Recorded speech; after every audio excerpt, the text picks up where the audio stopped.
का fourth chapter जो दिया गया है इसमें आपको पढ़ना है रासायनिक बलगतिकी के बारे में। जो चैप्टर है, चैप्टर का नाम क्या हो जाएगा? रासायनिक बल गतिकी या रासायनिक गतिकी। चैप्टर का नाम क्या होता है? रासायनिक बल गतिकी या रासायनिक गतिकी। अब रासायनिक बल गतिकी हम कहते किसे हैं?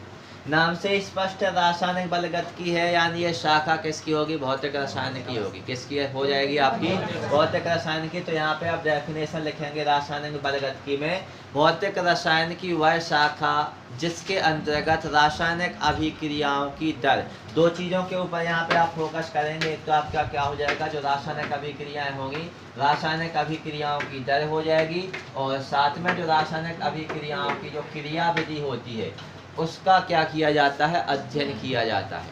केवल दो शब्दों के ऊपर फोकस करेंगे। भौतिक रसायन की वह शाखा जिसके अंतर्गत हम रासायनिक अभिक्रियाओं की दर और उनकी क्रिया विधि, यानी जो रासायनिक अभिक्रिया की दर है उसकी क्रिया विधि क्या है, कार्य करने का उसका तरीका क्या है, उसकी क्रिया विधि का क्या किया जाता है? अध्ययन किया जाता है। उससे हम क्या कहते हैं? रासायनिक बलगतिकी कहते हैं। क्या कहा जाता है?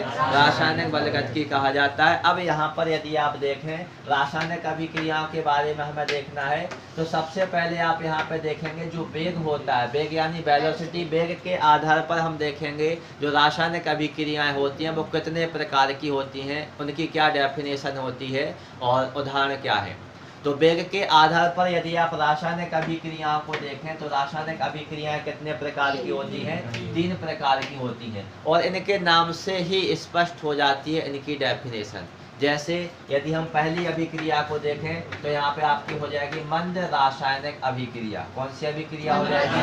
मंद रासायनिक अभिक्रिया। यदि हम दूसरी को देखें तो ये आपकी कैसी हो जाएगी? मध्यम रासायनिक अभिक्रिया। और तीसरी जो होती है इसको हम क्या कहते हैं? तीव्र रासायनिक अभिक्रिया। देखें इनके नाम से ही परिभाषा बन रही है। मंद रासायनिक अभिक्रिया माने वे रासायनिक अभिक्रियाएं जो अत्यंत मंद गति से संपन्न होती हैं। कैसे संपन्न होती हैं? अत्यंत मंद गति माने धीमी गति से संपन्न होती हैं। यानी हम समझ सकते हैं कि इनको पूरा होने में दिनों, महीनों, वर्षों तक का भी समय लग सकता है। तो इस प्रकार की जो अभिक्रियाएं होंगी उन अभिक्रियाओं को आप क्या कहेंगे? मंद रासायनिक अभिक्रियाएं कहेंगे। वे रासायनिक अभिक्रियाएं जो अत्यंत ही मंद गति से संपन्न होती हैं उन्हें हम क्या कहते हैं? मंद रासायनिक अभिक्रियाएं कहते हैं।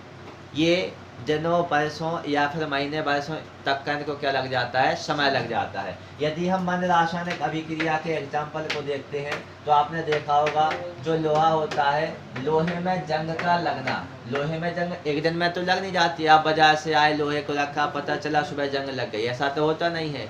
तो लोहे में जंग का लगना कौन सा हो जाएगा? एक मंद रासायनिक अभिक्रिया का उदाहरण है। याद रखें, संक्षारण में भी ये उदाहरण लिखा है। लोहे में जंग लगना एक विद्युत रासायनिक घटना होती है, वो आपकी एक संक्षारण से संबंधित होती है। और संक्षारण यानी लोहे में जंग लगने की क्रिया को हम संक्षारण कहते हैं। और ये जो क्रिया होती है ये आपकी कैसी होती है? मंद गति से संपन्न होती है। क्रिया कैसी हो जाएगी? मंद गति से संपन्न हो जाएगी। तो पहला आपका उदाहरण क्या हो जाएगा? लोहे में जंग लगना। लोहे में जंग लगना एक मंद रासायनिक अभिक्रिया का क्या हो जाएगा? उदाहरण हो जाएगा।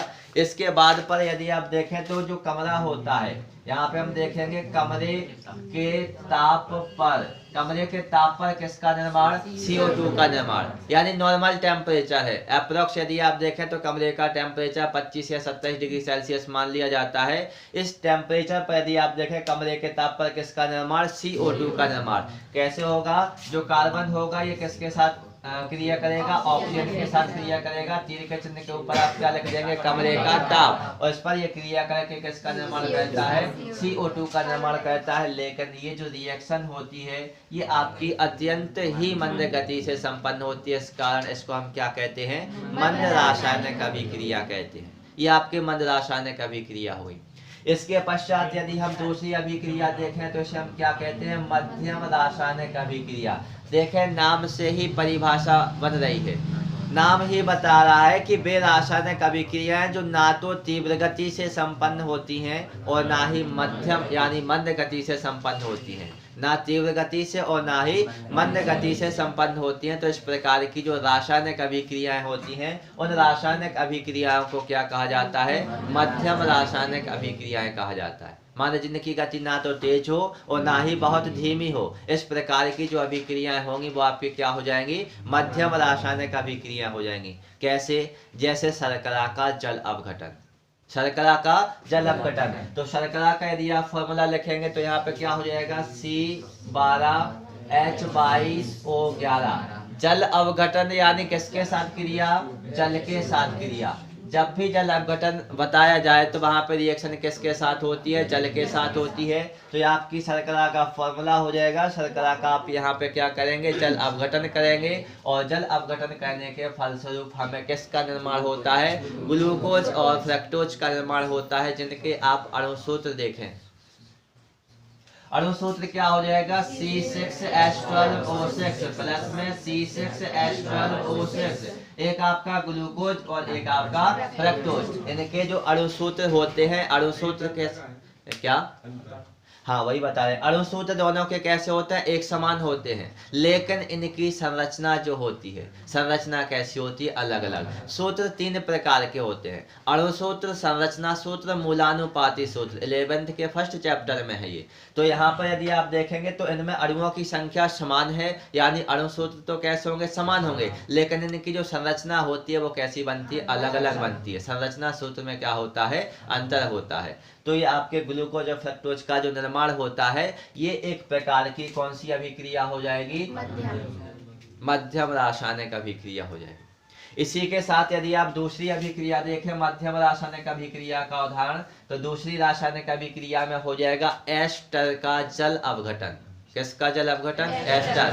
अब एस्टर को हम लेते हैं तो यहाँ पे एस्टर के लिए हम फॉर्मूले का यूज करेंगे CH3COO-C2H5। ये हो जाएगा आपका फॉर्मूला एथिल एसीटेट का। देखें, CH3COO को हम एसीटेट पढ़ते हैं और C2H5 को आप क्या कहेंगे? एथिल। तो पूरा जो आपका नाम होगा इसका क्या हो जाएगा? एथिल एसीटेट हो जाएगा। इसकी रिएक्शन आप किसके साथ कराएंगे? H2O। क्यों कराएंगे? क्योंकि क्या हो रहा है? जल अपघटन हो रहा है। और जल अपघटन जो होता है ये किस माध्यम में होता है? अम्लीय माध्यम में होता है। किस माध्यम में होता है? अम्लीय माध्यम में। तो H धनायन लिख सकते हैं, साथ में यहाँ पे आप क्या लिख सकते हैं? अम्लीय माध्यम।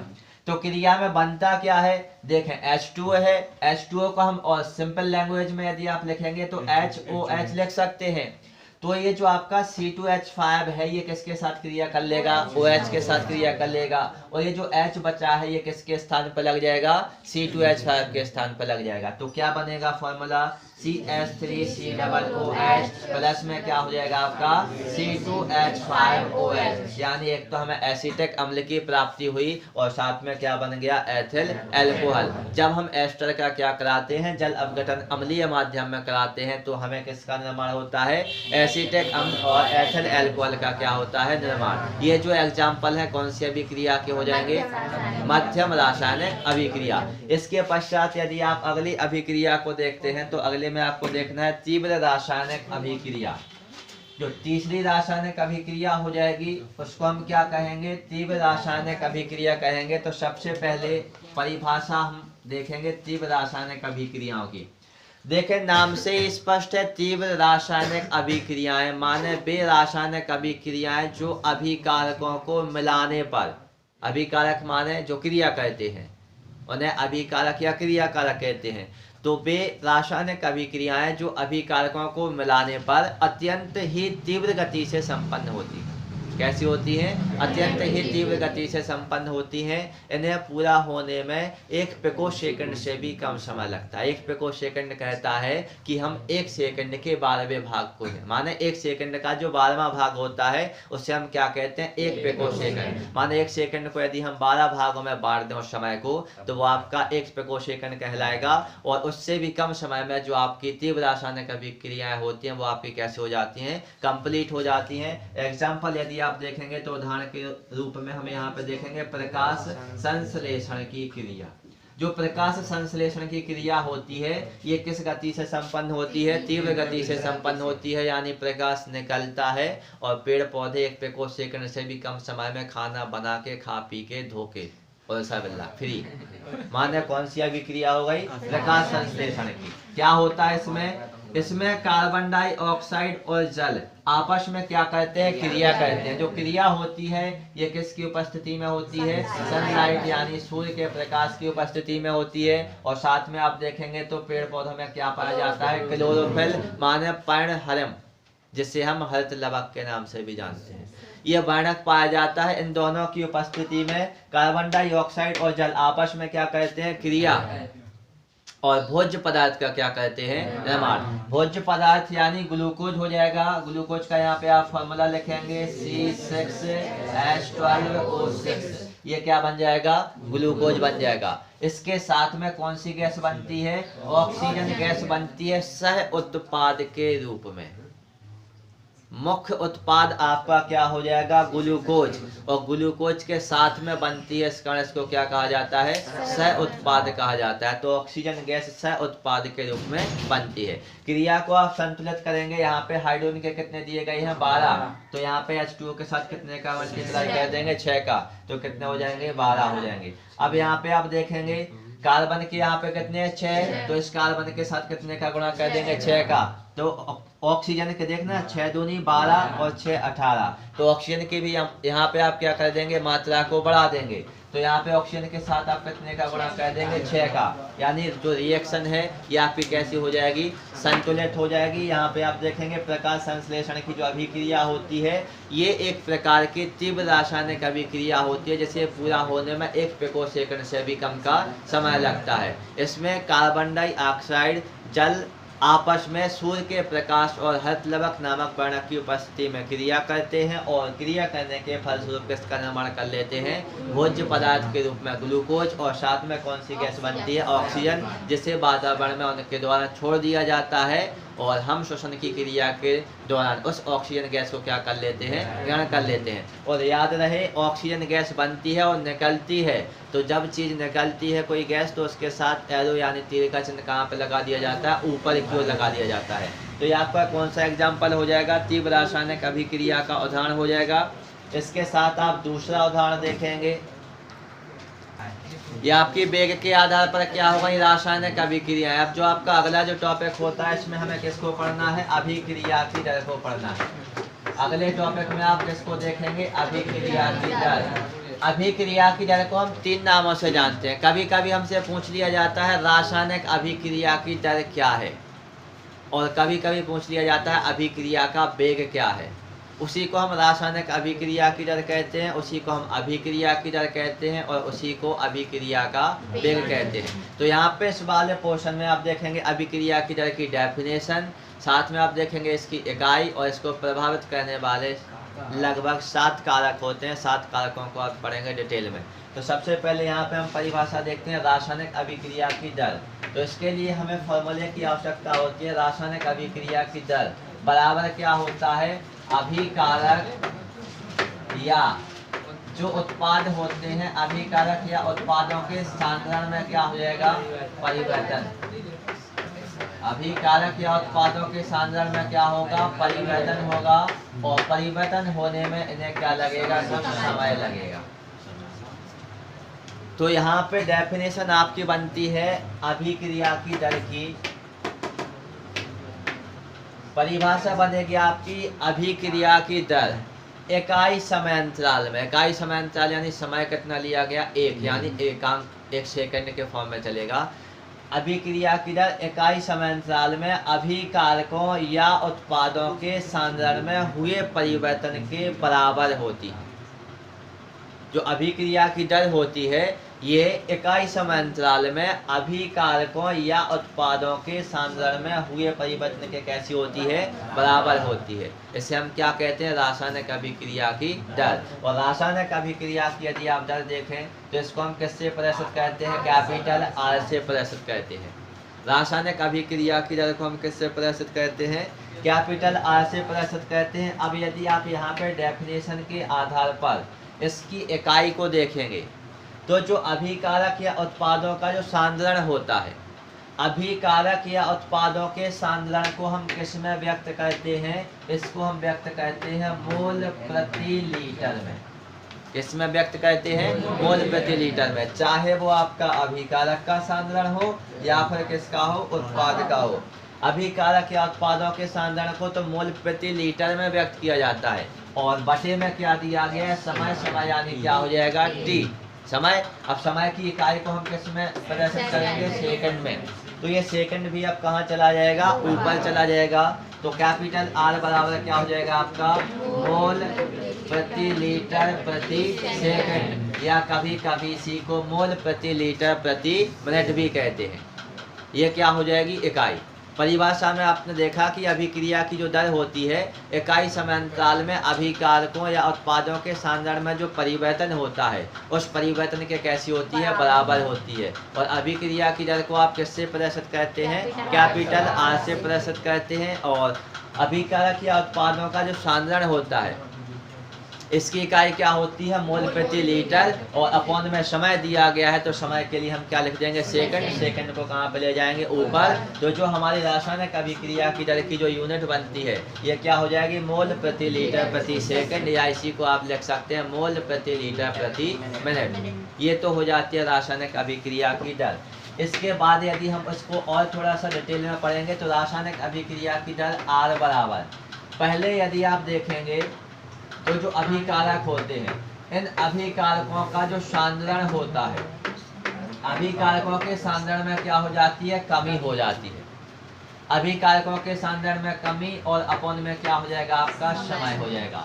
तो आर बराबर अभिकारकों के सांद्रण में कमी बटे में क्या हो जाएगा? समय। एक फॉर्मूला तो ये भी बन जाएगा। इसके बाद अगला फॉर्मूला यदि आप बनाएंगे तो अगला बनेगा हमारा आर बराबर, जब अभिकारकों के सांद्रण में कमी होगी तो जो प्रोडक्ट यानी जो उत्पाद है उसके सांद्रण में क्या हो जाएगी? वृद्धि हो जाएगी। तो यहाँ पे आप क्या लिखेंगे? उत्पाद के सांद्रण में क्या हो जाएगी?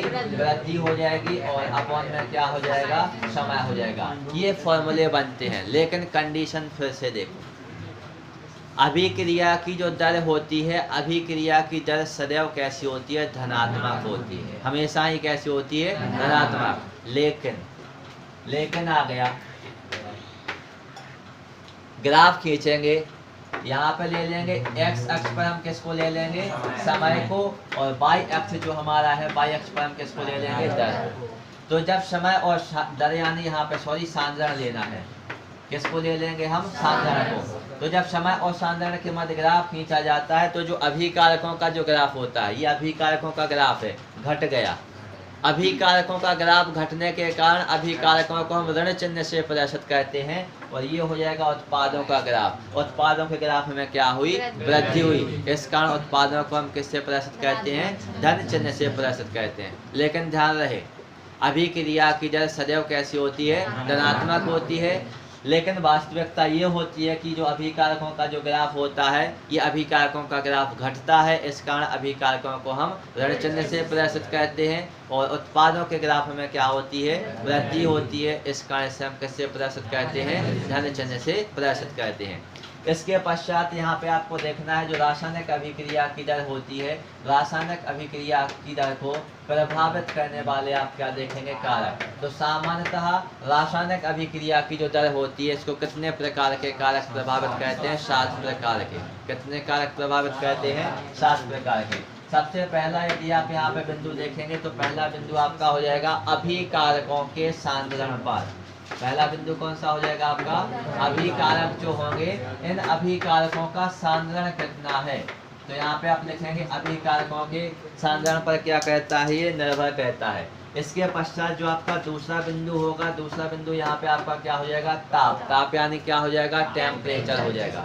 अभिकारकों के सांद्रण पर निर्भर करता है। अगला आपने देखा तो यहाँ पे आपने क्या लिखा? ताप। ताप के ऊपर निर्भर करता है। इसके बाद यदि आप देखें तो उस अभिक्रिया में उत्प्रेरक के रूप में क्या उपस्थित है, यानी उत्प्रेरक के ऊपर भी क्या करता है?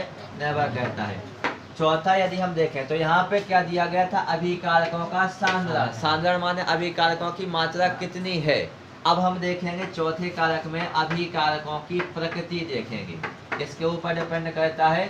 अभिकारकों की प्रकृति के ऊपर निर्भर करता है। अभिकारकों की प्रकृति माने अभिकारक बारीक चूर्ण के रूप में है या बारीक चूर्ण के रूप में नहीं है, वो उसकी क्या होगी? अभिकारक की प्रकृति हो जाएगी।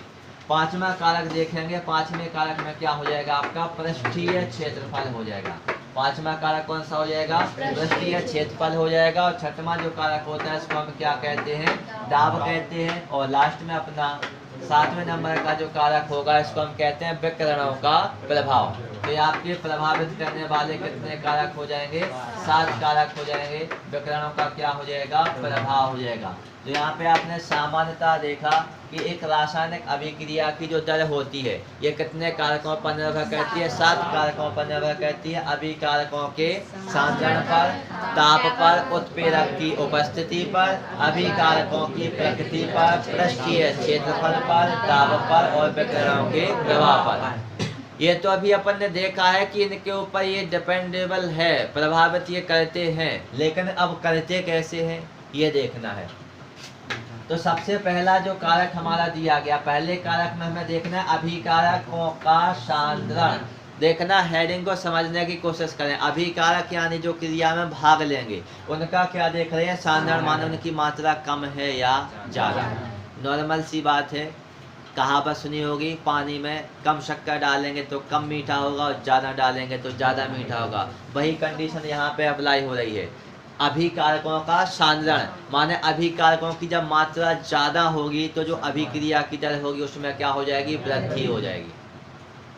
अभिक्रिया की दर में क्या हो जाएगी, वृद्धि। तो यहाँ पे आप लिखेंगे अभिकारकों के सांद्रण पर, यानी अभिकारकों की सांद्रता बढ़ाने पर जो अभिक्रिया की दर होती है इसमें क्या हो जाती है, वृद्धि हो जाती है। क्यों हो जाती है, क्योंकि आपने कक्षा 11 में 7वें अध्याय में एक नियम पढ़ा है जिसे हम क्या कहते हैं, द्रव्य अनुपाती क्रिया का नियम कहते हैं। कौन सा नियम कहते हैं, द्रव्य अनुपाती क्रिया का नियम। यदि द्रव्य अनुपाती क्रिया के नियम के अनुसार देखा जाए तो इस नियम के अनुसार जो अभिक्रिया की दर होती है, अभिक्रिया की दर ये किसके समानुपाती होती है, ये अभिकारकों के सक्रिय द्रव्यमानों के, किसके समानुपाती होती है, अभिकारकों के सक्रिय द्रव्यमानों के समानुपाती होती है। समानुपाती होती है तो समान परिवर्तन होगा। जब द्रव्यमान मानो उसकी मात्रा को बढ़ाया जाएगा, सांद्रण बढ़ेगा, सांद्रण को बढ़ाएंगे तो जो अभिक्रिया की दर है, अभिक्रिया की दर में भी क्या हो जाएगी, वृद्धि हो जाएगी। अब अभिकारकों का सांद्रण बढ़ाने से होता क्या है, दूसरा यदि आप यहाँ पे कारण देखें कि जैसे ही हम क्या कहते हैं अभिकारकों का सांद्रण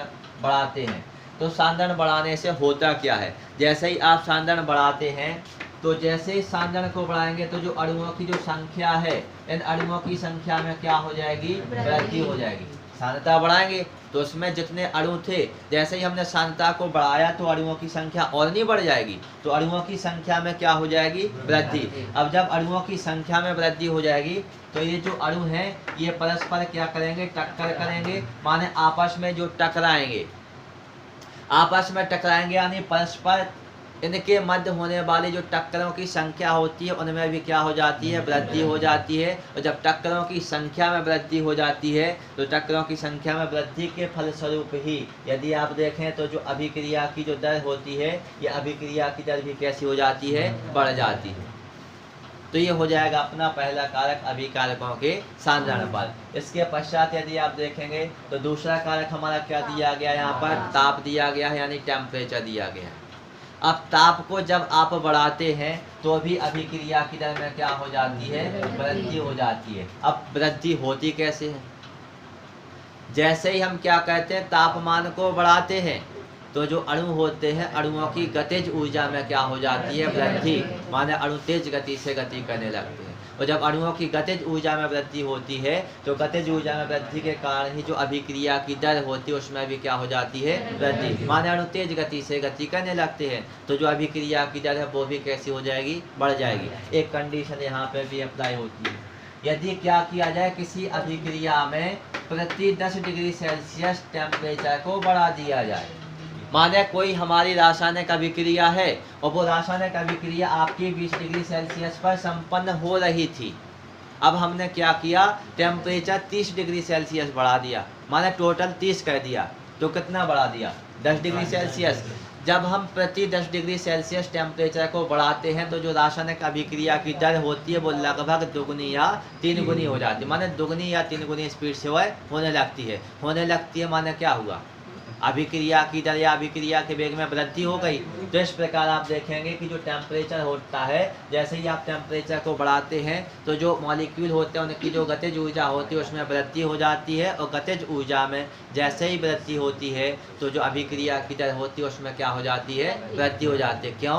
क्योंकि प्रति 10 डिग्री सेल्सियस टेम्परेचर बढ़ाने पर अभिक्रिया की दर लगभग 2 गुनी या फिर 3 गुनी हो जाती है। इसके फलस्वरूप यदि आप देखें तो इसमें 2 कंडीशनें हमें और पढ़ने के लिए मिलेंगी टेम्परेचर में। तो सबसे पहले आप देखेंगे टेम्परेचर में 2 प्रकार की कंडीशनें, और कौन कौन सी कंडीशन है। एक तो हम देखेंगे कि क्रिया हमारी किस क्वालिटी की है। एक तो क्रिया ऊष्माक्षेपी और दूसरी क्रिया कौन सी होगी, आपकी ऊष्माशोषी होगी। ये अभिक्रियाएं आपने बचपन में पढ़ी होंगी। ऊष्माक्षेपी अभिक्रिया माने वे अभिक्रियाएं जिनके संपन्न होने पर ऊष्मा का उत्सर्जन होता है, यानी ऊष्मा निकलती है। अब भैया ऊष्मा निकल रही है, ऊष्मा निकलेगी तो ऊष्मा एक ताप का ही तो रूप होता है। जब ऊष्मा निकल रही है तो फिर इन अभिक्रियाओं में जो टेम्परेचर है, इस टेम्परेचर को हमें कैसा करना पड़ेगा, कम करना पड़ेगा। ऊष्माक्षेपी अभिक्रियाओं में ताप को कम करने पर अभिक्रिया की दर बढ़ जाएगी, लेकिन ऊष्माशोषी अभिक्रियाएं माने ऊष्मा का अवशोषण होगा। जब ऊष्मा का अवशोषण होगा तो इनमें हमें टेम्परेचर में क्या करना पड़ेगा, मान बढ़ाना पड़ेगा, यानी टेम्परेचर में आप क्या कर देंगे, वृद्धि कर देंगे। तो जैसे ही आप टेम्परेचर में वृद्धि करेंगे तो अभिक्रिया की जो दर है उसमें भी क्या हो जाएगी, वृद्धि। तो ध्यान दें, ये आपका लीसा तेलीय नियम के अकॉर्डिंग चल रहा है। कक्षा 11 के 7th अध्याय केमिस्ट्री में है ये लीसा तेलीय नियम के अनुसार परिवर्तन देखा गया अभिक्रिया की दर पर ताप का प्रभाव। ऊष्माक्षेपी अभिक्रिया में ताप को कम किया जाता है और ऊष्माशोषी अभिक्रिया में ताप को क्या किया जाता है, बढ़ाया जाता है। तो ये आपका दूसरा कारक हो जाएगा। इसके पश्चात यदि हम देखें तो जो अपना तीसरा कारक यहाँ पे दिया गया है, तीसरे कारक में हमें क्या देखना है, उत्प्रेरक देखना है। उत्प्रेरक क्या होता है, ये आप 5 चैप्टर में अभी पूरा डिटेल में पढ़ने वाले हैं जो अपना स्टार्ट हुआ है। उत्प्रेरक वे पदार्थ होते हैं जो रासायनिक अभिक्रिया की दर को परिवर्तित कर देते हैं। माने एक दोस्त आया, 2 दोस्तों के बीच में या तो लड़ाई करा दी या फिर सलाह मशवरा करवा दिया, उसमें किसी भी प्रकार का कोई परिवर्तन नहीं हुआ, ठीक काम रहता है उत्प्रेरकों का। उत्प्रेरक क्या कहते हैं, रासायनिक अभिक्रिया की दर को परिवर्तित कर देते हैं। कभी रासायनिक अभिक्रिया की दर को घटा देंगे और कभी रासायनिक अभिक्रिया की दर को बढ़ा देंगे, लेकिन स्वयं में अपरिवर्तित रहते हैं। तो वे पदार्थ जो रासायनिक अभिक्रिया की दर को क्या कर देते हैं, परिवर्तित कर देते हैं। कभी रासायनिक अभिक्रिया की दर को बढ़ा देते हैं और कभी रासायनिक अभिक्रिया की दर को घटा देते हैं, और स्वयं में कैसे रहते हैं, अपरिवर्तित रहते हैं। ऐसे पदार्थों को हम क्या कहते हैं, उत्प्रेरक कहते हैं।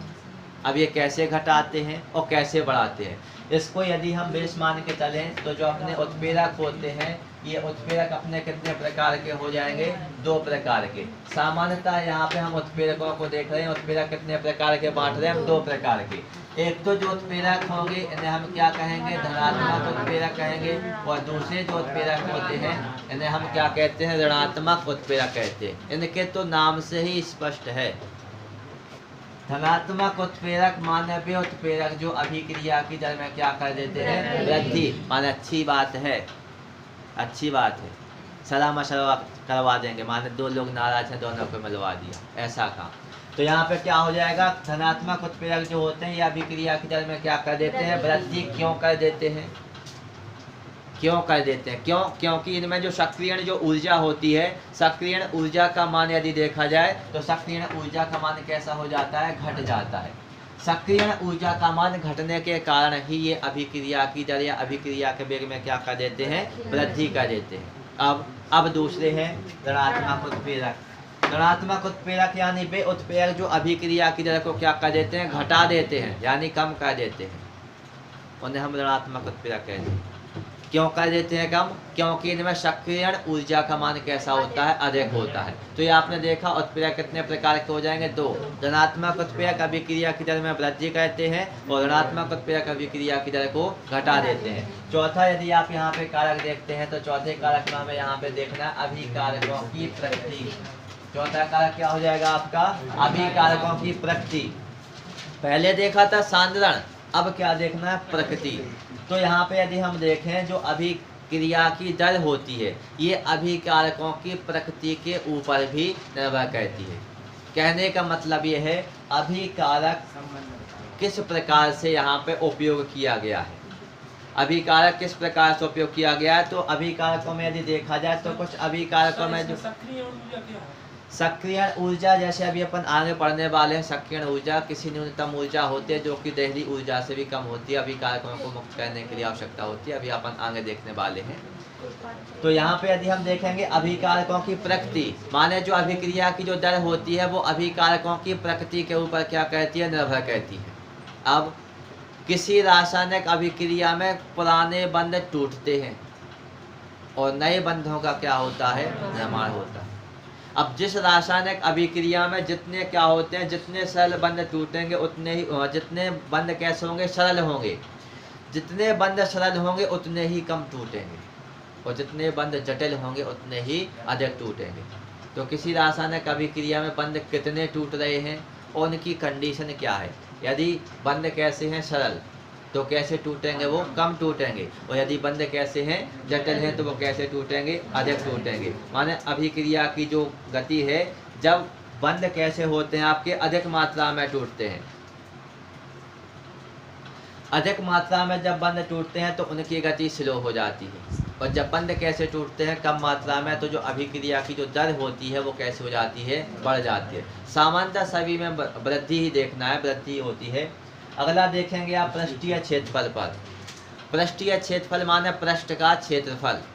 अब पृष्ठीय क्षेत्रफल में लिखें, यदि ठोस अभिकारक का पृष्ठीय क्षेत्रफल यहाँ पर क्या कर दिया जाए, बढ़ा दिया जाए। अभिकारक आपका किस कंडीशन में हो, ठोस अवस्था में हो, और उसका जो पृष्ठीय क्षेत्रफल हो उसको क्या कर दिया जाए, बढ़ा दिया जाए। कहने का मतलब ये है कि अभिकारक जितने बारीक चूर्ण के रूप में उपयोग किया जाता है, जितना बारीक आप चूर्ण लेंगे वो उतने ही जगह पे फैलेगा, और उतनी ही जगह पे फैलेगा, माने अभिक्रिया की दर उतनी ही जगह पे होगी जितनी जगह पे वो फैलेगा। तो जब ज़्यादा मात्रा में फैलेगा तो अभिक्रिया की दर ज़्यादा होगी, माने ज़्यादा होगी तो अभिक्रिया की दर में क्या होगी, वृद्धि होगी। तो यहाँ पे आप लिखेंगे, यदि अभिकारक आपका कैसा हो, ठोस अभिकारकों की मात्रा में क्या कर दिया जाए, वृद्धि कर दी जाए, तो अभिकारक जो होगा वो अधिक मात्रा में फैलेगा।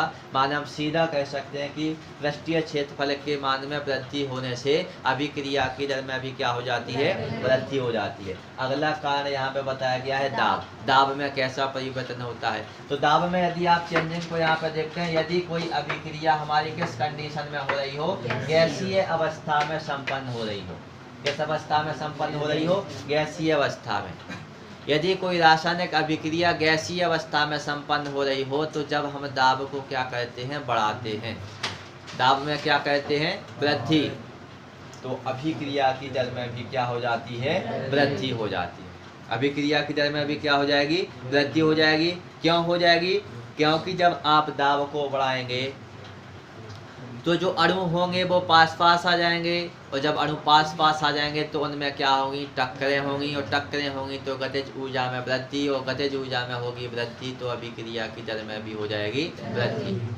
अगला देखें विकिरणों का प्रभाव। विकिरण माने किरण यानी प्रकाश। तो कुछ अभिक्रियाओं को यदि हम देखें तो विकिरणों की उपस्थिति में जो अभिक्रिया की जो दर होती है उसमें क्या हो जाती है, वृद्धि। इसको हम समीकरण के द्वारा यदि एक्सप्लेन करें तो यहाँ पे आपका क्या हो जाएगा, H2 प्लस में क्या हो जाएगा, Cl2, उत्क्रमणीय क्रिया का चिन्ह क्या बनेगा, 2HCl बनेगा। ये अपना समीकरण हो गया। अब यदि यही अभिक्रिया हम किस में कराएं, अंधेरे में कराएं, कैसे कराएं अभिक्रिया को, अंधेरे में कराएं, तो यह अभिक्रिया आपकी कैसी होती है, मंद गति से संपन्न होती है।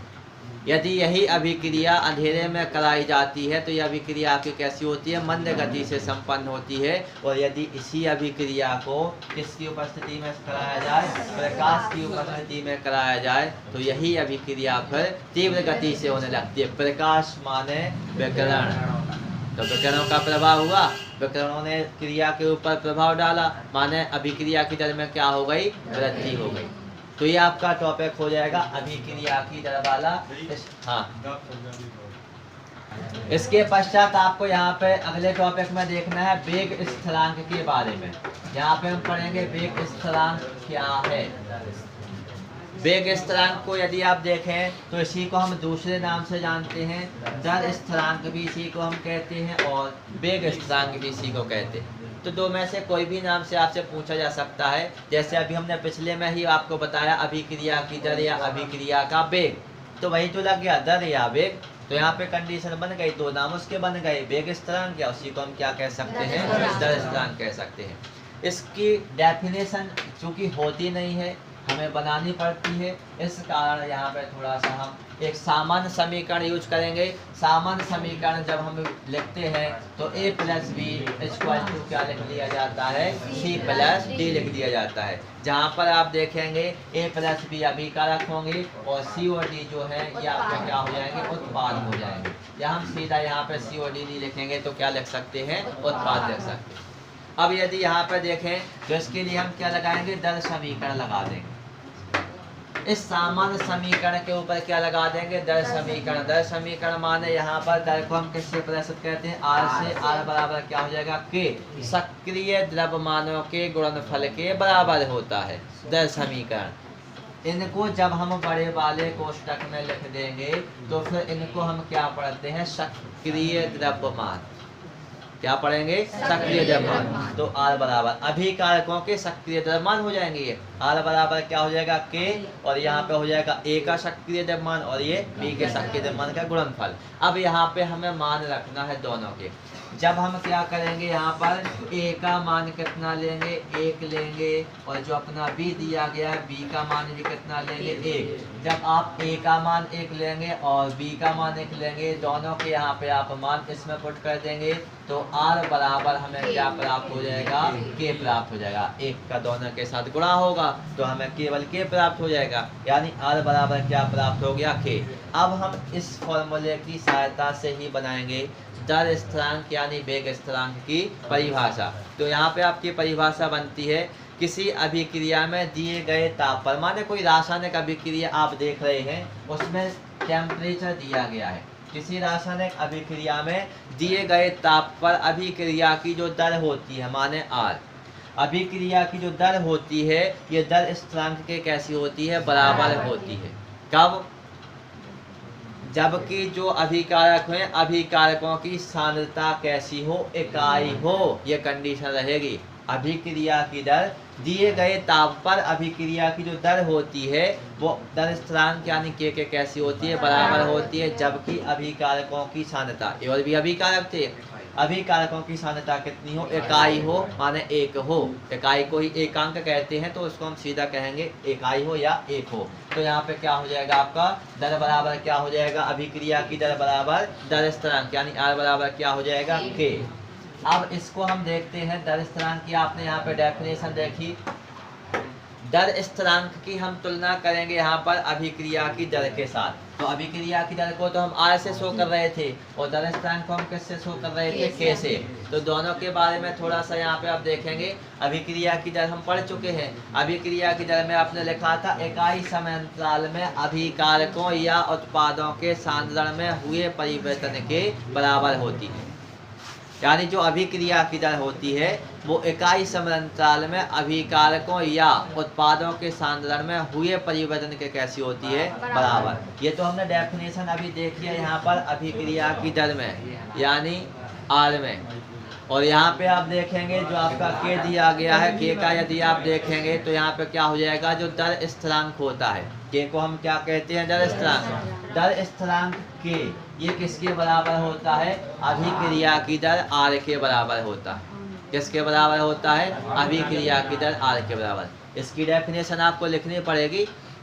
इकाई समय अंतराल में अभिक्रिया की जो दर होती है वो अभिकारकों के सांद्रण में हुए परिवर्तन के बराबर होती है।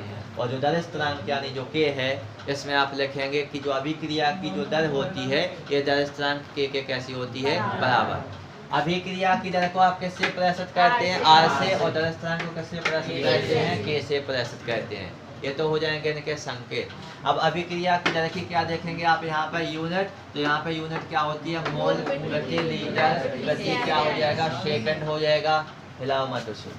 और यहाँ पे यदि आप के को देखेंगे कि यानी दर स्थिरांक, तो दर स्थिरांक की जो इकाई होती है इसकी इकाई यदि हम देखें तो ये अभिक्रिया की कोटि के अनुसार बदलती रहती है, माने इसकी इकाई फिक्स नहीं रहती है। धन स्थिरांक की जो इकाई रहेगी ये अभिक्रिया की कोटि के अनुसार इसमें क्या होता रहता है, परिवर्तन होता रहता है, यानी बदलती रहती है। और अगले बिंदु में आप देखेंगे तो अभिक्रिया की दर पर अभिकारकों के प्रारंभिक सांद्रण पर निर्भर करती है। परिभाषा में ही तो लिखा था, अभिकारकों के प्रारंभिक सांद्रण के ऊपर अभिक्रिया की दर निर्भर करती है। जबकि यदि हम के को देखें, यानी क्या हो जाएगा आपका दर स्थिरांक, जो के का जो मान होता है ये अभिकारकों के प्रारंभिक सांद्रण के ऊपर निर्भर नहीं करता है, क्योंकि इसमें अभिकारकों का सांद्रण कितना लिया जाता है, 1 लिया जाता है। तो ये आपका दोनों में तुलना हो जाएगा। इसके पश्चात यदि आप देखेंगे तो जो आपका अगला टॉपिक होता है इसमें हमें पढ़ना है दर निर्धारक पद। दर निर्धारक पद की यहाँ पे आप देखेंगे डेफिनेशन, और दर निर्धारक पद की परिभाषा से ही हम अगली परिभाषा बनाएंगे। दर निर्धारक पद की परिभाषा देखेंगे, दर निर्धारक पद क्या होता है।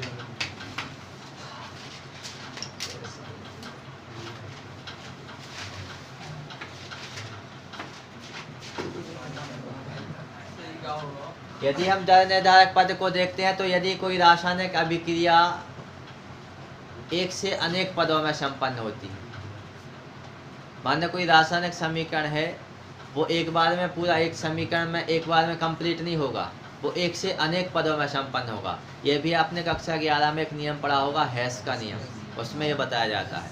यदि कोई रासायनिक अभिक्रिया एक से अनेक पदों में संपन्न होती है तो अब उन पदों में सबसे धीमी गति से संपन्न होने वाले पद को ही हम क्या कहते हैं, दर निर्धारक पद कहते हैं। तो जब कोई रासायनिक अभिक्रिया एक से अनेक पदों में संपन्न होती है तो उनमें सबसे धीमी गति से संपन्न होने वाला जो पद होता है, मानो उनमें आपको ये देखना है कि कौन सा पद है जो धीमी गति से संपन्न हो रहा है, और वही पद हमारा क्या कहलाएगा, उसी पद को हम दर निर्धारक पद कहते हैं। क्या कहते हैं, दर निर्धारक पद। अब इस दर निर्धारक पद पे हम लगाएंगे दर नियम, या फिर उसी को हम दर व्यंजक कहते हैं। दर निर्धारक पद पे आप यहाँ पे दर नियम लगाएंगे, दर नियम को ही कभी कभी क्या कहा जाता है, दर व्यंजक भी कहा जाता है। जैसे एक अभिक्रिया लेंगे, ये आपका बताता है कि वह व्यंजक जो अभिकारकों की दर तथा अभिकारकों के सांद्रण पर घातांक का चिन्ह लगा करके क्या किया जाता है, प्रदर्शित किया जाता है, तो उसे हम क्या कहते हैं, दर नियम या दर व्यंजक कहते हैं। कैसे प्रदर्शित किया जाता है, XA plus YB plus ZC equal to क्या हो जाएगा, यहाँ पर उत्पाद हो जाएगा। ये सभी आपस में मिलकर के किसका निर्माण करेंगे, उत्पाद का निर्माण करेंगे। अब इसी को आपको समझना है। जैसे यहाँ पे आप देखेंगे दर को हम किससे प्रदर्शित करते हैं, R से। तो दर R बराबर यहाँ पे आप देखेंगे A, और क्या दिया गया यहाँ पर B, और क्या दिया गया यहाँ पर आपको C। अब अभिकारकों के सांद्रण, इसके ऊपर हमें क्या लगाना है, घात लगा करके इनको क्या करना है, प्रदर्शित करना है। तो इसकी मात्रा कितनी है, इसको हम m मान लेते हैं, इसको n मान लेते हैं, इसको हम l मान लेते हैं। तो ये घातांक लगा करके क्या किया जाता है, प्रदर्शित किया जाता है। घातांक लगा करके क्या किया जाता है, इसके ऊपर प्रदर्शित किया जाता है। तो ये आपका क्या हो जाएगा, दर नियम या फिर दर व्यंजक हो जाएगा। तो ये आपकी यदि हम डेफिनेशन को देखें तो परिभाषा के अनुसार हो जाएगा। इसके पश्चात हम अगला यहाँ पे पोर्शन यदि देखते हैं तो अगले पोर्शन में आपको इसमें पढ़ना है पावर के रूप में, उस पर L है, ठीक है। अगले पोर्शन में यदि आप देखेंगे तो अगला पोर्शन आपका होता है यहाँ पे अभिक्रिया की कोटि वाला पोर्शन, और अभिक्रिया की कोटि के साथ साथ यहाँ पे हमें किसको देखना है, अणुसंख्यता को देखना है। अभिक्रिया की कोटि और अणुसंख्यता। सबसे पहले हम अणुसंख्यता को ही देखते हैं। अणुसंख्यता माने अणुओं की संख्या के बारे में बात कर रहे हैं। अणुसंख्यता को कभी कभी आणविकता के नाम से भी जाना जाता है। अणुसंख्यता को ही हम क्या कहते हैं, आणविकता भी कहते हैं। तो सबसे पहले हम यहीं पे डेफिनेशन समझेंगे कि अणुसंख्यता या आणविकता है क्या। तो इसमें आप लिखेंगे किसी अभिक्रिया में भाग लेने वाले अणुओं, परमाणुओं या फिर आयनों की जो संख्या होती है। अब यही तो भाग लेंगे, अभिक्रिया जब संपन्न होगी तो या तो उसमें अणु पार्टिसिपेट करेगा या परमाणु होगा या फिर क्या होंगे, आयन होंगे। किसी अभिक्रिया में भाग लेने वाले या तो उसमें अपना अणु रहेगा या फिर उसमें क्या रहेगा, परमाणु रहेगा या फिर उसमें क्या रहेगा, आयन रहेगा। अभिक्रिया में भाग लेने वाले अणु, परमाणु या आयनों की संख्या को ही अणु संख्या या आणविकता कहा जाता है। क्या कहा जाता है, अणुसंख्या या आणविकता कहा जाता है। अब जैसे अणुसंख्या या आणविकता को यदि आप देखें तो उदाहरण के द्वारा इस चीज को हम समझते हैं कि अणुसंख्या का मान कितना है या आणविकता का मान कितना है। तो सबसे पहले यदि हम समीकरण को देखें NH4NO2, NH4NO2 ये आपका जो यौगिक है ये किस में परिवर्तित हो जाएगा, नाइट्रोजन यानी N2 में परिवर्तित हो जाएगा और इसके साथ में बनेगा 2H2O यानी क्या बन जाएगा, जल बन जाएगा।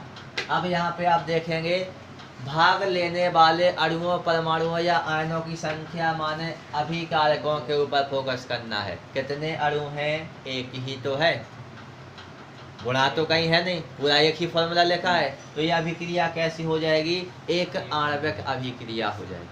कैसी हो जाएगी, एक आणविक अभिक्रिया। अब हम द्वि आणविक अभिक्रिया को देखेंगे तो द्वि आणविक अभिक्रिया में हो जाएगा आपका 2N2O5 = जो आपका 2N2O5 होता है ये आपका किस में कन्वर्ट हो जाता है, ये बनाएगा हमारा 4NO+ का हो जाएगा O2।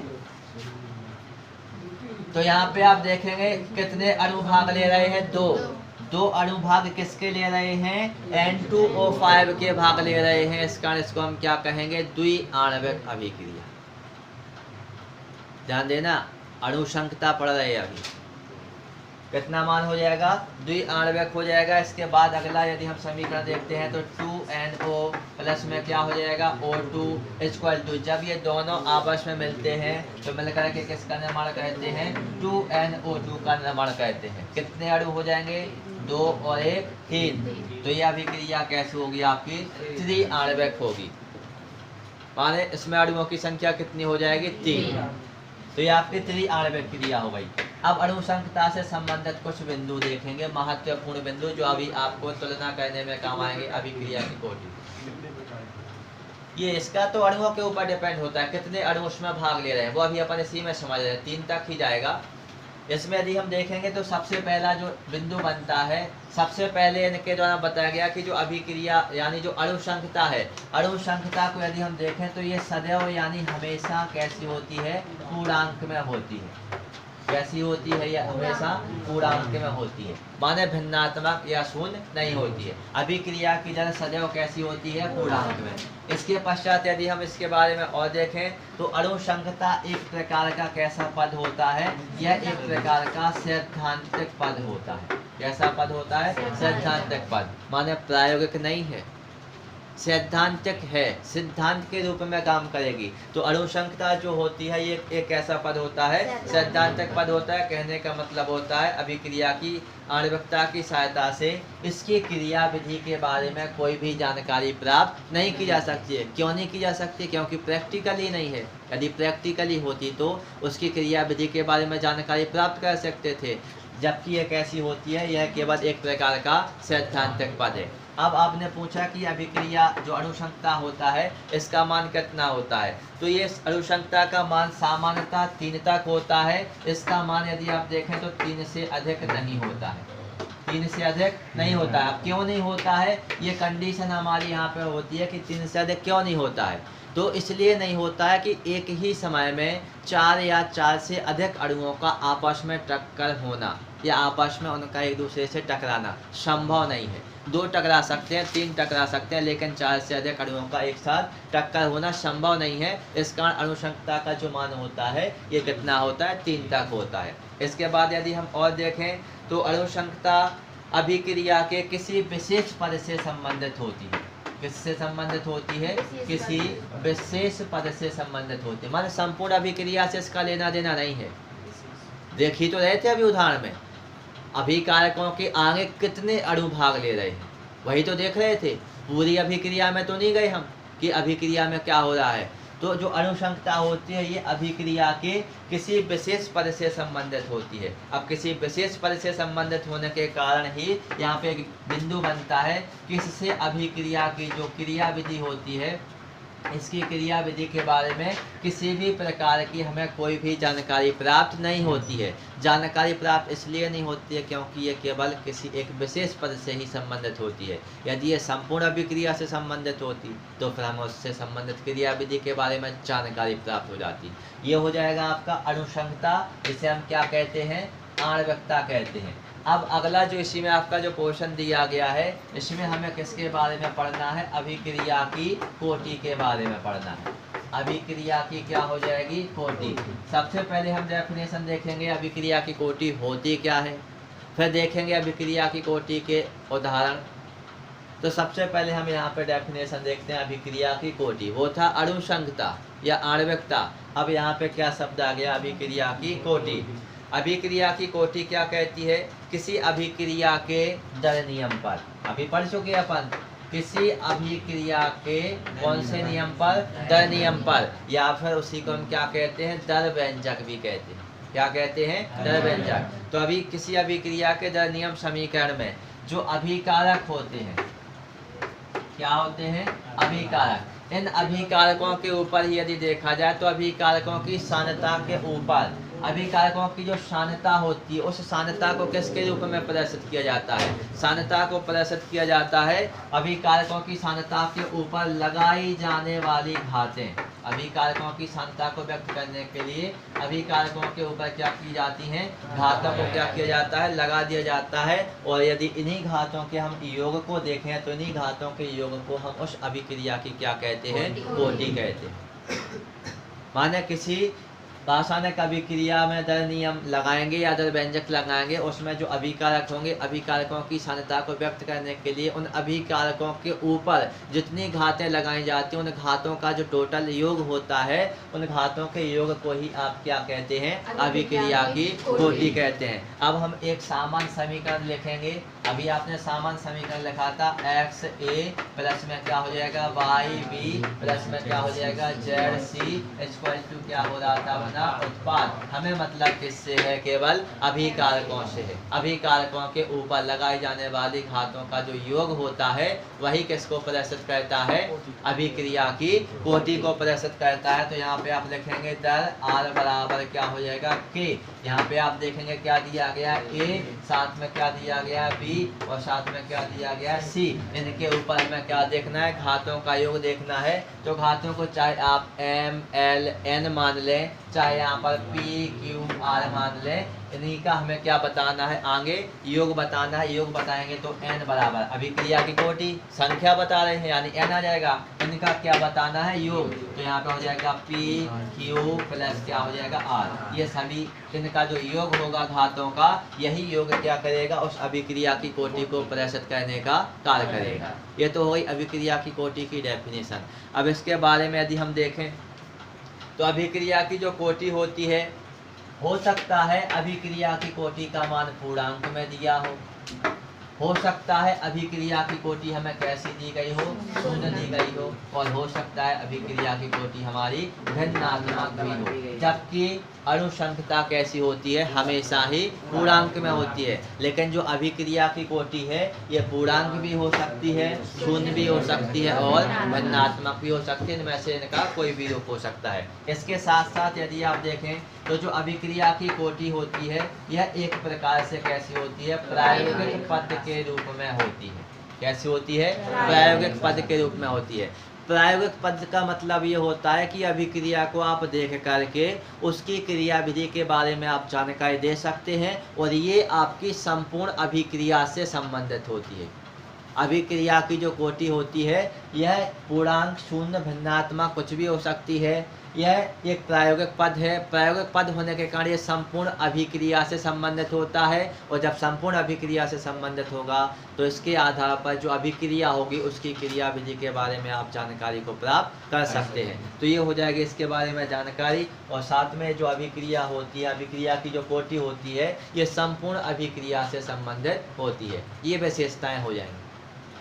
और जब आप दोनों की विशेषताएं लिखेंगे, माने अणुसंख्यता की और अभिक्रिया की कोटि की, तो ये आपका क्या बन जाएगा, अंतर बन जाएगा। अब यहाँ पे अब हमें तो क्या देखना है, अभिक्रिया की कोटि के प्रकार। अब थोड़ा सा सचेत होकर बैठे। अभिक्रिया की कोटि के जो प्रकार होते हैं, यहाँ पे जो हमें लगता है वो होता नहीं है, और जो होता है वो लगता नहीं है। इसलिए आपको जहाँ पे जो है वो याद करना पड़ेगा थोड़ा कि हुआ क्या है। सबसे पहले तो यदि हम अभिक्रिया की कोटि की बात करते हैं, तो पहली जो आपकी अभिक्रिया की कोटि होती है, नाम से ही अपन इसको समझेंगे प्रथम कोटि की अभिक्रिया। क्या हो जाएगा, प्रथम कोटि की अभिक्रिया। इसके पश्चात यदि हम द्वितीय देखें तो अगली क्या होती है अपनी द्वितीय कोटि की अभिक्रिया। अगली क्या हो जाएगी अपनी तृतीय कोटि की अभिक्रिया। अगली क्या हो जाएगी अपनी शून्य कोटि की अभिक्रिया। और भी होती। अगली जो अपनी अभिक्रिया होगी इसको हम क्या कहते हैं, छदम प्रथम कोटि की अभिक्रिया।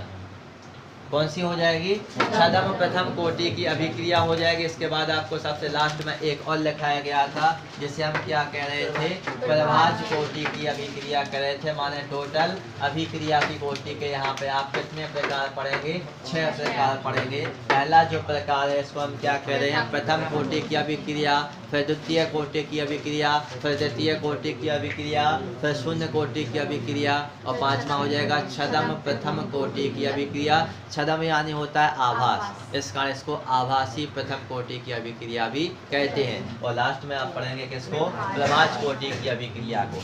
तो सबसे पहला जो अपना दिया गया इसमें प्रकार कौन सा दिया गया है, प्रथम कोटि की अभिक्रिया। क्या है भैया प्रथम कोटि की अभिक्रिया। यदि प्रथम कोटि की अभिक्रिया को आप देखते हैं तो यहाँ पे परिभाषा बनती है, वह है अभिक्रिया जिसमें अभिकारक की जो अभिकारक की सान्यता, वह है अभिक्रिया जिसमें अभिकारक की सान्यता, अभिक्रिया की जो दर होती है वो अभिकारक की सांद्रता के प्रथम घात के ऊपर निर्भर करती है।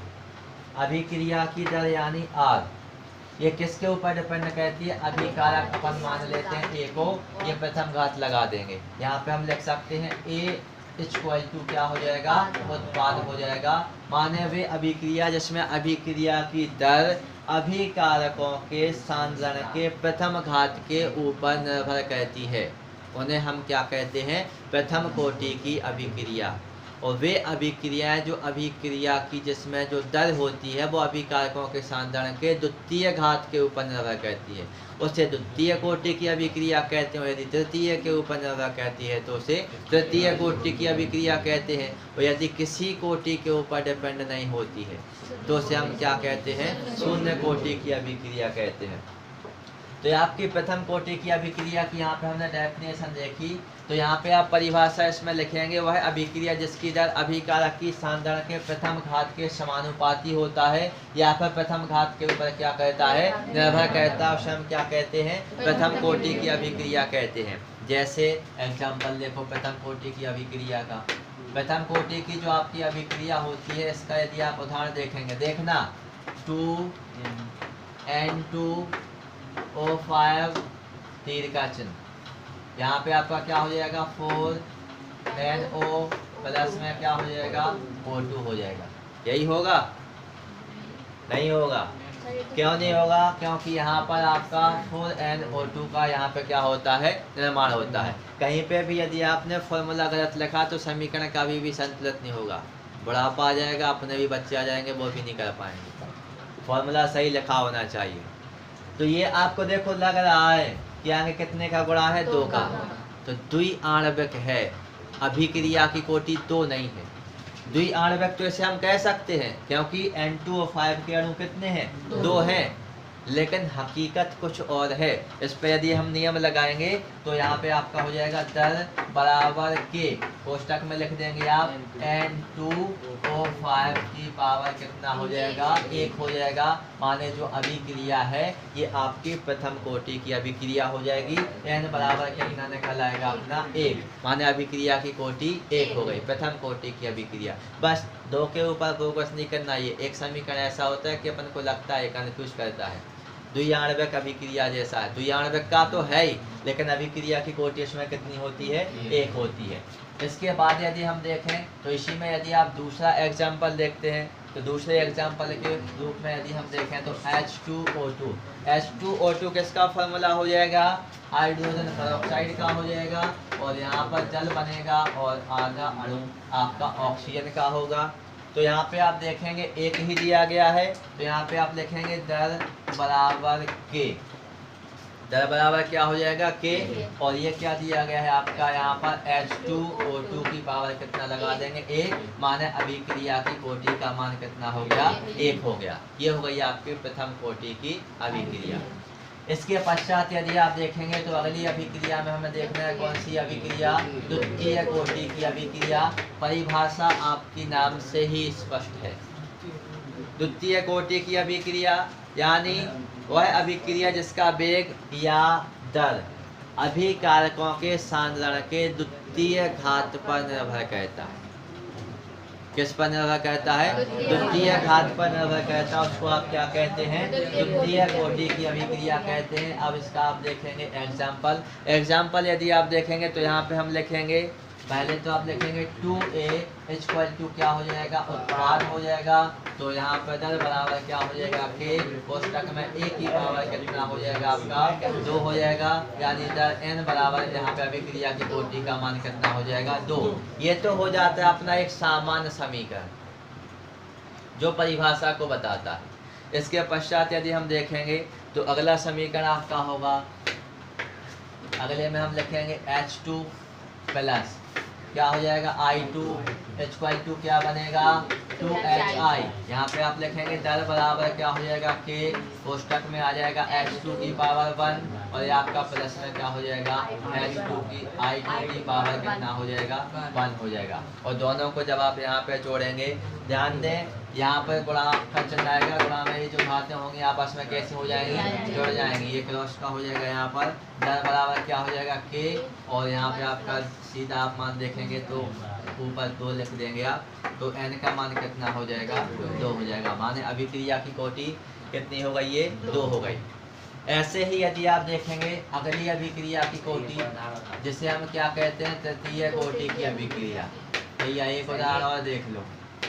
यहाँ पे यदि हम दूसरा उदाहरण देखेंगे द्वितीय कोटि की अभिक्रिया का उदाहरण, तो दूसरा आपको जो उदाहरण लिखवाया गया है, इसमें लिखवाया गया आपको 2NO2 वाला उदाहरण। हमने कहा था कि इसमें होता कुछ और है, दिखता कुछ और है। तो यहाँ पर देखें आप 2NO2 दिया गया है। 2NO2 आपका ये किस में परिवर्तित हो जाता है 2NO में, और साथ में क्या बनता है O2 बनता है।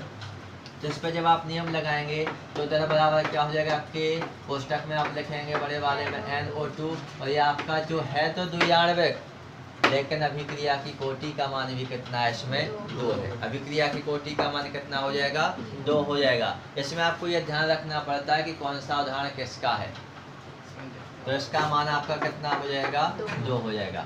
बाकी का फिर हम देख रहे हैं तृतीय कोटि की अभिक्रिया किसमें, वो तो फॉर्मूले के ऊपर डिपेंड करता है कौन सा फॉर्मूला कहाँ पे यूज किया गया है। जैसे अपन ने अभी देखा N2O5 वाला और NO2 वाला, तो अलग अलग नहीं हो गया पदार्थ। इसमें यही तो होता है कि अपन को लगता जो है वो होता नहीं है, और जो होता है वो अपन को लगता नहीं है। हम पहले ही कह चुके कि ऐसा होता है। ऐसी हरकतें तो किसी और समय होती हैं। पेपरों के टाइम पे आप क्या करें, सर क्या पढ़ लें, सर समझ में नहीं आ रहा है कुछ, क्या पढ़ लिया जाए। सवेरे पेपर है सर, अब रात के फोन लगाए, सर जी क्या पढ़ लेना, एक आध क्वेश्चन बता दो। सर जी कह पूरे रिवाइज कर लो।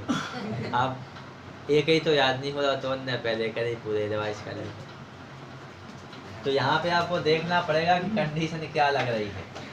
तृतीय कोटि की अभिक्रिया मान वही पुरानी डेफिनेशन अभिकारकों के तृतीय घात के ऊपर डिपेंड करेगी, तो इसको हम क्या कहेंगे तृतीय कोटि की अभिक्रिया कहेंगे। और तृतीय कोटि की अभिक्रिया का यदि आप एग्जाम्पल लिखेंगे तो 2NO हो जाएगा, प्लस में क्या हो जाएगा O2 हो जाएगा। ये दोनों आपस में मिलेंगे और फिर किसका निर्माण कर लेंगे 2NO2 का निर्माण कर लेंगे।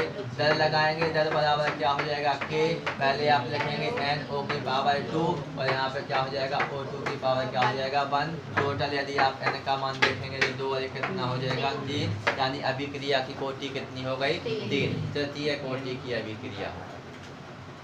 ऐसे ही यदि हम देखें तो अगली जो अभिक्रिया होती है जिसको हम क्या कहते हैं शून्य कोटि की अभिक्रिया कहते हैं। कौन सी अभिक्रिया कहते हैं? शून्य कोटि की अभिक्रिया। वह अभिक्रिया जिसमें अभिकारकों की जो सांद्रता होती है वो घात के ऊपर निर्भर नहीं करती। घात के ऊपर निर्भर नहीं करती है, कितनी लगी हो अब तो इसको मतलब भी नहीं है।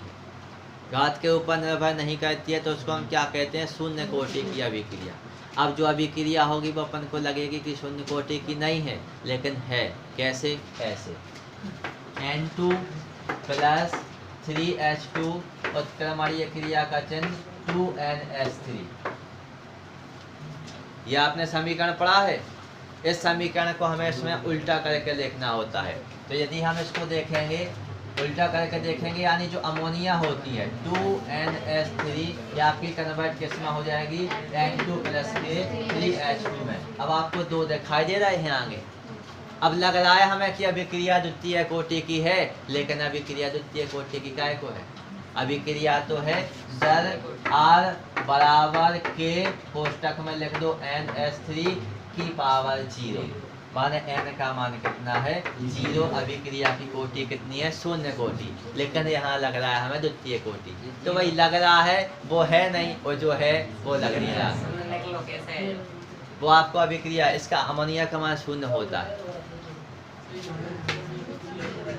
ये अमोनिया के लिए यदि अपन देखेंगे तो ऑक्साइड संयोजक वाला जो चैप्टर पढ़ेंगे ना अभी केमिस्ट्री में, उसमें अपन को मालूम चलेगा अमोनिया जो होता है इसका मान शून्य होता है। तो फॉर्मूले पढ़ने पड़ते हैं। जैसे अपन ने सेकंड चैप्टर में बलियान में एक नाम पढ़ा था, कॉपर फेरोसाइनाइड Cu2FeCN का होल 6। ऐसे कम से कम 70-80 सूत्र पढ़ने हैं, बिल्कुल वैसे ही।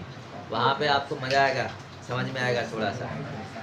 अब यहाँ पर देखेंगे अगली अभिक्रिया जो होती है इसको हम छदम प्रथम कोटि की अभिक्रिया कहते हैं। देखो छदम प्रथम, छदम माने आभास। वही पुराने जमाने में कक्षा 11 में पढ़ाया गया था कि मोड़ पर ऐसे मुड़ते हैं तो ये लगता है कि वो जा रहे हैं, जाते नहीं हैं, आभास होता है। वही बात फिर से बताई गई। छदम प्रथम कोटि की अभिक्रिया, छदम प्रथम माने आभास हो रहा है कि अभिक्रिया कैसी है? प्रथम कोटि की है। तो कुछ अभिक्रियाओं में यदि हम यहाँ पर देखें तो इस प्रकार की अभिक्रियाएं वास्तव में प्रथम कोटि की होती हैं, लेकिन देखने पर हमें वह द्वितीय कोटि की प्रतीत होती है। कैसी प्रतीत होती है? द्वितीय कोटि की। माने वे अभिक्रियाएं जो हमें देखने पर लगती हैं कि द्वितीय कोटि की हैं, लेकिन वास्तव में वह प्रथम कोटि की होती हैं। ऐसी अभिक्रिया को ही हम क्या कहते हैं? छदम प्रथम कोटि की अभिक्रियाएं कहते हैं। जैसे एस्टर का जल अवघटन, वही एस्टर अभी पढ़ा था अपन ने मध्यम रासायनिक अभिक्रिया में, यानी CH3COO-C2H5 ये रिएक्ट करेगा वाटर के साथ, और यहाँ पे फॉर्मूला आगे बनेगा आपका CH3COOH प्लस में बन जाएगा C2H5OH। देखो देखने पे लग रहा है भैया, देखने पे लग रहा है कि एक एथिल एसीटेट है और एक H2 है, माने टोटल कितने हैं? 2, लेकिन नहीं है। कितने हैं? 1। तो इसकी जो अभिक्रिया की जो कोटि होगी छदम प्रथम कोटि। इसी कारण इसको कहा जाता है कि वे अभिक्रियाएं जो हमें देखने पर द्वितीय कोटि के समान लगती हैं, लेकिन वो वास्तव में प्रथम कोटि की अभिक्रियाएं होती हैं। ऐसी अभिक्रियाओं को क्या कहा जाता है? छदम प्रथम कोटि की अभिक्रियाएं कहा जाता है। जैसे एथिल एसीटेट का जल अवघटन जो आपका होता है, ये छदम प्रथम कोटि की अभिक्रिया या आभासी प्रथम कोटि की अभिक्रिया का एग्जाम्पल हो जाएगा। लास्ट में आप देखेंगे अगला बचा हुआ है हमारा कौन सी? प्रभाज। प्रभाज को अपन क्या कहते हैं? मैथ में कहते हैं इसको भिन्न। भिन्न, ठीक है। प्रभाज कोटि की यदि आप अभिक्रिया को देखेंगे तो अभिक्रिया की कोटि जो पूर्णांक में ना होकर कैसी होती है? भिन्नात्मक होती है। यदि किसी अभिक्रिया की कोटि पूर्णांक में ना होकर के कैसी हो? भिन्नात्मक हो, तो उसे हम प्रभाज कोटि या भिन्नात्मक कोटि की अभिक्रिया कहते हैं। जैसे एल्डिहाइड, एल्डिहाइड यानी CH3CHO, ये H आ गए थे क्या बन जाएगा, CH4 बन जाएगा। क्या बचेगा, C और O, तो ये CO हो जाएगा। और जब आप इसको अभिक्रिया की कोटि के फॉर्म में लिखेंगे तो दर बराबर क्या हो जाएगा आपका K और कोष्टक में CH3CH4 की पावर 3/2 यानी भिन्नात्मक है। कौन सी हो जाएगी आपकी, ये भिन्नात्मक हो जाएगी। ये आपकी अभिक्रिया की कोटियों के प्रकार हो गए। इसके बाद आपको चैप्टर में देखना है प्रथम कोटि की अभिक्रिया का दर समाकलित समीकरण। प्रथम कोटि की जो अभिक्रिया होती है, प्रथम कोटि की अभिक्रिया का आप देखेंगे दर समाकलित समीकरण, और प्रथम कोटि की अभिक्रिया के बिल्कुल समान होता है शून्य कोटि की अभिक्रिया का समीकरण। तो यहाँ पर पहले हम प्रथम कोटि का दर समाकलित समीकरण देखते हैं। प्रथम कोटि की अभिक्रिया का समाकलित दर समाकलित समीकरण। देखें, समाकलित नामक शब्द लगा है, माने समझ चाहिए समाकलन की बात होगी। क्या लिया जाएगा, समाकलन लिया जाएगा। तो सबसे पहले तो यदि हम यहाँ पे डेफिनेशन देखें तो परिभाषा वही होती है, वे अभिक्रियाएं जिनका वेग एक अभिकारक की सांद्रता के प्रथम घात के कैसा होता है, समानुपाती। वे अभिक्रियाएं जिनका वेग एक अभिकारक की सांद्रता के प्रथम घात के कैसा होता है, समानुपाती होता है, उन्हें हम क्या कहते हैं, प्रथम कोटि की अभिक्रिया कहते हैं। वो बताया था प्रथम घात के ऊपर डिपेंडेबल होती है, वही तो बात चल रही है। प्रथम घात के कैसे होते हैं, समानुपाती, तो उन्हें हम क्या कहते हैं, प्रथम कोटि की अभिक्रिया कहते हैं। अब यदि हम इसको देखें तो अभिक्रिया की कोटि यानी A बराबर क्या हो जाएगा, यहाँ पर उत्पाद हो जाएगा। अब यहाँ पे आप लिखेंगे दर बराबर क्या हो जाएगा, K कोष्टक में A की पावर क्या लिख देंगे, 1 लिख देंगे। A की पावर कितना हो जाएगा, 1। A की पावर 1 माने अभिक्रिया कौन सी हो गई आपकी, प्रथम कोटि की अभिक्रिया हो गई। तो इसमें N का मान कितना होगा, 1 होगा, प्रथम कोटि की अभिक्रिया हो गई।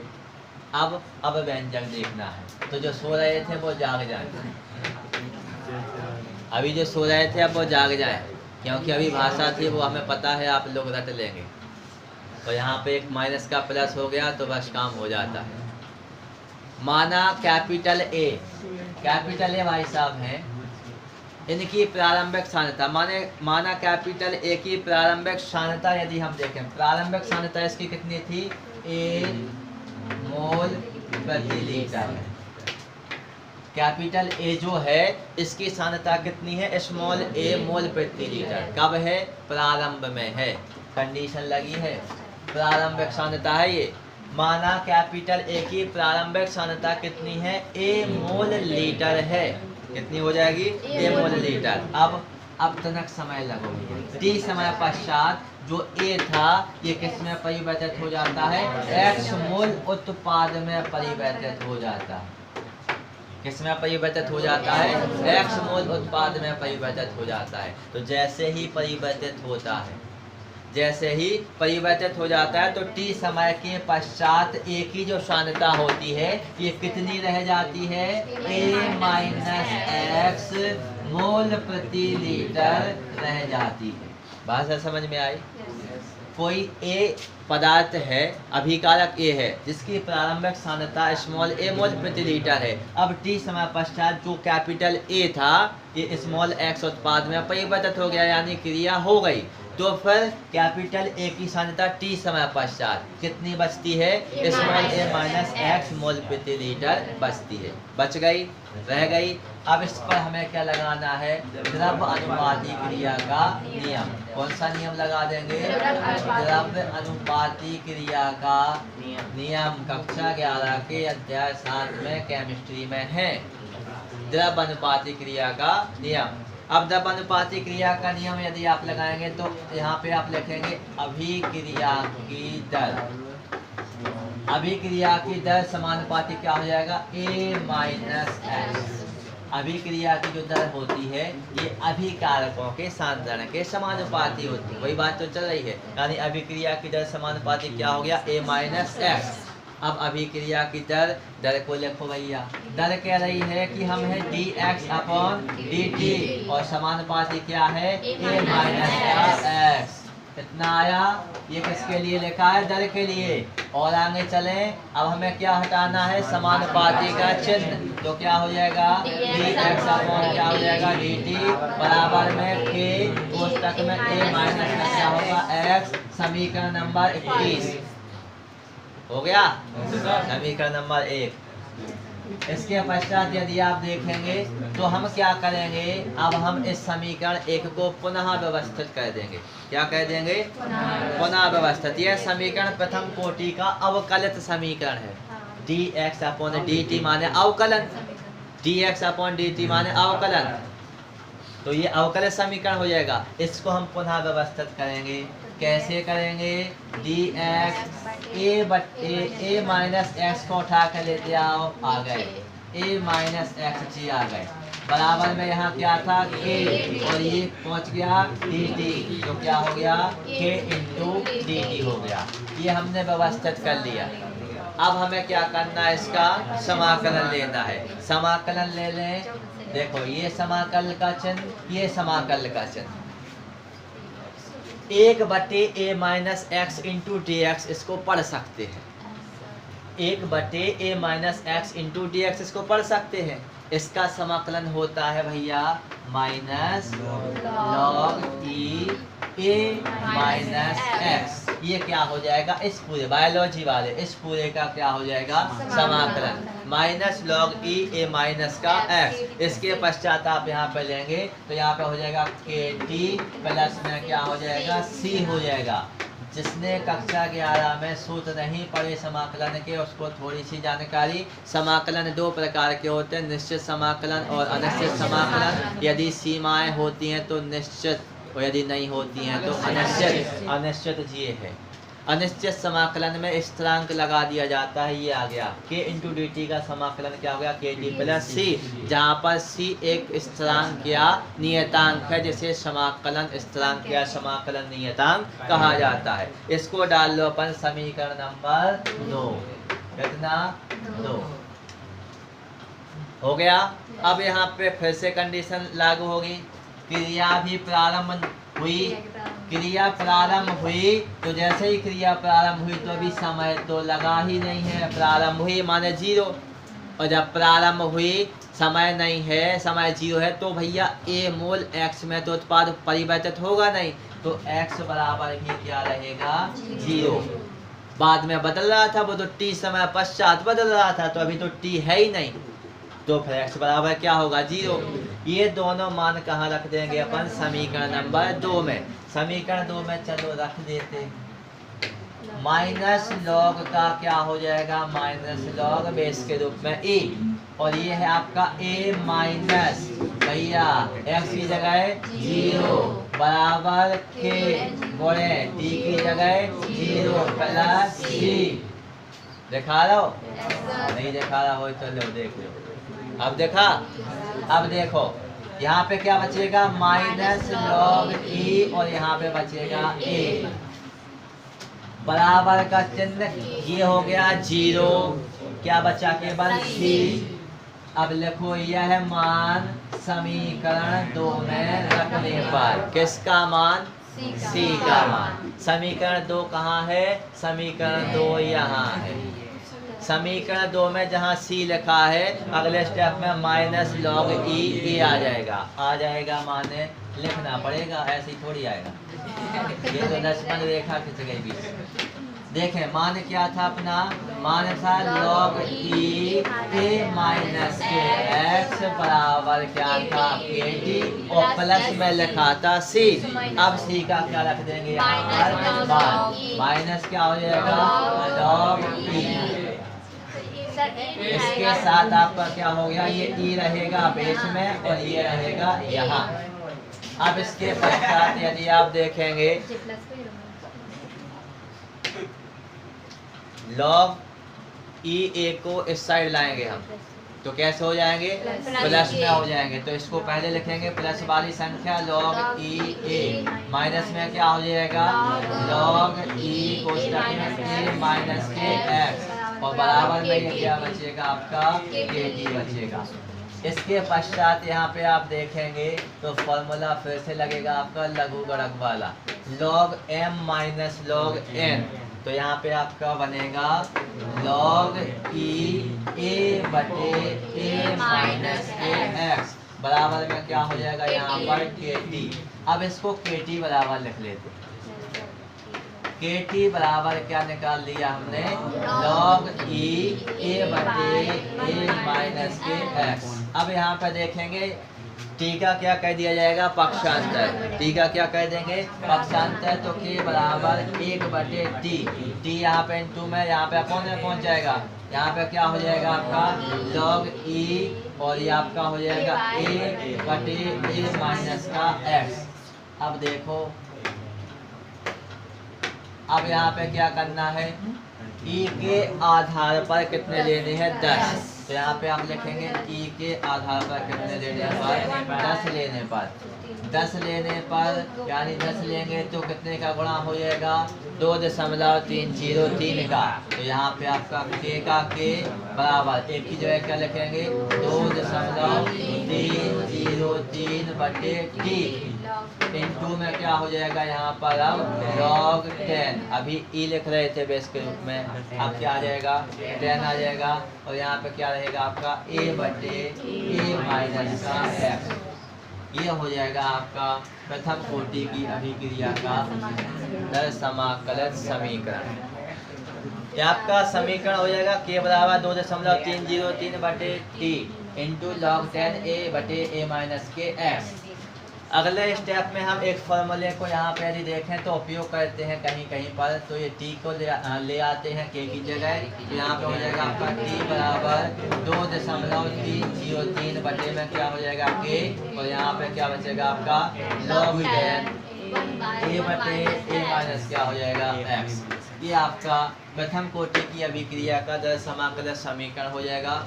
इस समीकरण की सहायता से आप सवाल देखेंगे, साथ में अदायु काल का व्यंजक देखेंगे। हाँ।